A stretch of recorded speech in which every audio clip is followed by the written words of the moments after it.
Salut. On sent mercredi, écouter les oiseaux. Tant qu'on entend ça, ça veut dire qu'ils nous ont pas activé la 5G à fond. Je suis dans le jardin, donc que vous connaissez. Et prendre un petit moment de calme, tranquillité. Voilà. Donc voilà, le chant des oiseaux.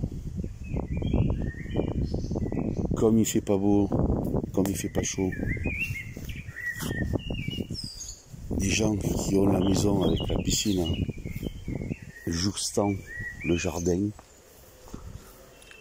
sont tranquilles, ils sont chez eux ou ailleurs. En tout cas, on ne les entend pas dedans.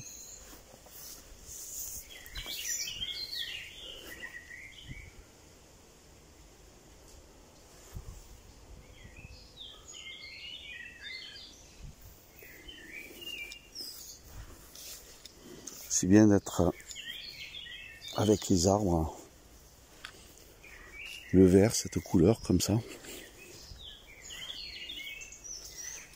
qui a permis de rester, de sauvegarder ce qui restait de santé mentale. Donc personne dans le jardin. Voilà, petite marche. Alors pour revenir aux nouvelles, eh bien je galère avec ce qu'on me demande donc pour me faire rembourser à peu près correctement la voiture, mais enfin c'est un filet de misère par rapport à son état. Mais on te demande toujours donc des paperasses, des documents, et qu'il te faut chercher et que tu n'as pas forcément sous la main. Donc c'est toujours voilà.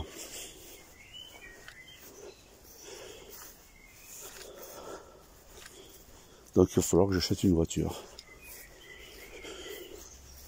Je vais me mettre à la recherche bientôt.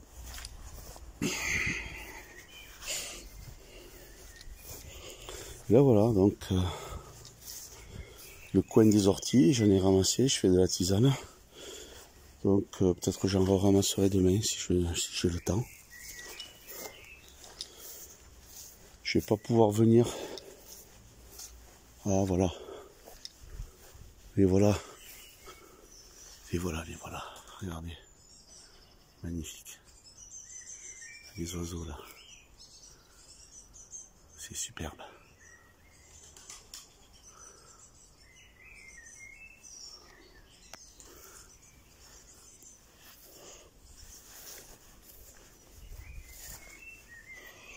Préserver la nature.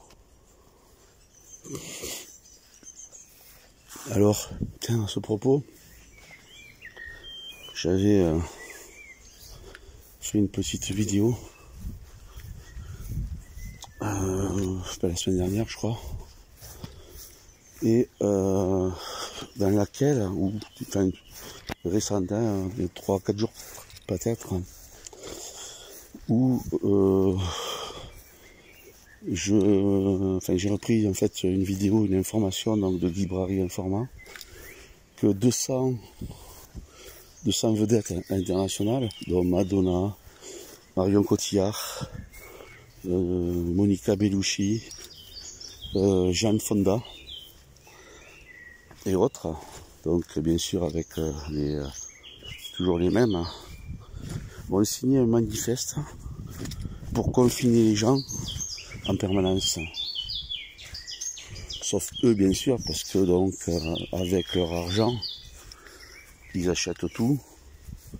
Donc ils peuvent aller là où ils veulent. Donc des gens en cage et d'autres qui ont tout. Ça me fait penser aussi à ce chanteur là, français qui avait acheté, qui avait grande de gueule à la télé, là, passé pour on va dire, un rebelle, le mec. Ouais, un rebelle, ouais. Frère. Il s'est acheté l'équivalent d'un grand département français, donc en Patagonie, je sais pas si vous voyez là, le chanteur. Hein, Florent Pagny. Pagny, ouais. Voilà. Donc, il a fait sa chanson, en fait, qu'il pouvait négocier avec le diable, en fait. Bien, en fait, il a négocié ça, hein, c'est ça. Donc, ben voilà. À côté de ça, il y a des enfants qui souffrent. Hein. Les enfants dont on ne s'occupe pas comme on devrait. Compliqué. Et tout ce que ça peut engendrer comme maladie.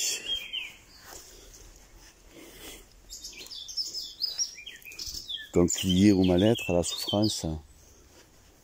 Et puis bon, pas que quoi. Donc la compétition, la perversion de travers, retourner les cerveaux. Et c'est ce qu'on vit là actuellement. Hein. Vous avez vu la vidéo hier, ce que j'ai pu faire avec ces gens, ces personnes. Alors, ils étaient 5 en tout en fait, ça comptait. Et quand je les ai vus arriver, j'ai dit tiens bon allez je vais les filmer. J'ai vu ça arriver, donc j'ai mis la caméra. J'ai pas vraiment l'intention de filmer, j'avais l'intention juste de regarder le lac. Et je te vois arriver donc ces trucs là. En faisant du bruit, hein, parce que quand ils marchaient, bla bla bla bla bla bla. C'était un truc. On aurait dit le mec s'entraînait militairement là. Ceux qui ont dit qu'ils étaient médecins, là, le mec et la nana, enfin la femme.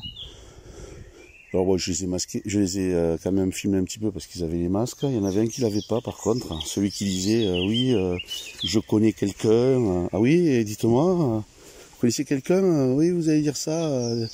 Oui, je connais. En fait, c'est toujours quand vous demandez quelqu'un qui connaît, c'est en fait qui connaît quelqu'un de la famille d'un ami, tu vois. Voilà, enfin voilà, quelqu'un de la famille d'une amie, enfin la mère ou la, enfin bref, enfin c'est pipeau, bidon, c'est toujours les mêmes trucs qui sont en cours quand vous leur posez la question. Ils disent oui, allez dire ça à ceux qui sont au cimetière, ceci, cela. Mais non, ça tient pas. Tu leur poses juste la question. D'accord, bah écoutez, dites-moi, oui. Est-ce que vous en connaissez la question? Gentiment, hein. Très simple. Hein. Et quel âge avait-il? C'est qui par rapport à vous? Est-ce que c'est quelqu'un de proche? Mais en fait, c'est pas quelqu'un de proche. C'est même pas une amie, c'est même pas une copine, c'est un parent. Et en fait, des choses qu'on peut pas vérifier. Voilà. Donc, il y a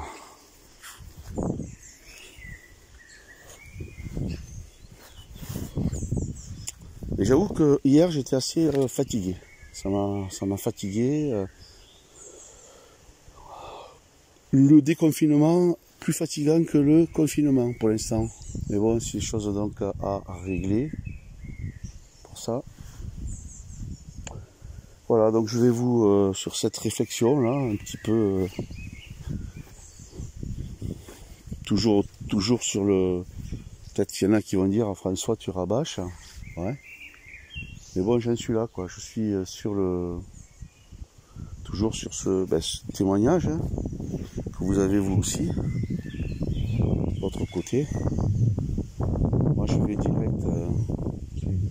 Enfin, je fais pas un gros effort parce que en fait c'est sur place, c'est là où je vais, ça vient à moi et c'est juste filmer et enregistrer les conversations et puis bon s'il y en a pas, s'il y en a eu après faire un retour pour vous, quoi. Pour nous. Voilà. Allez.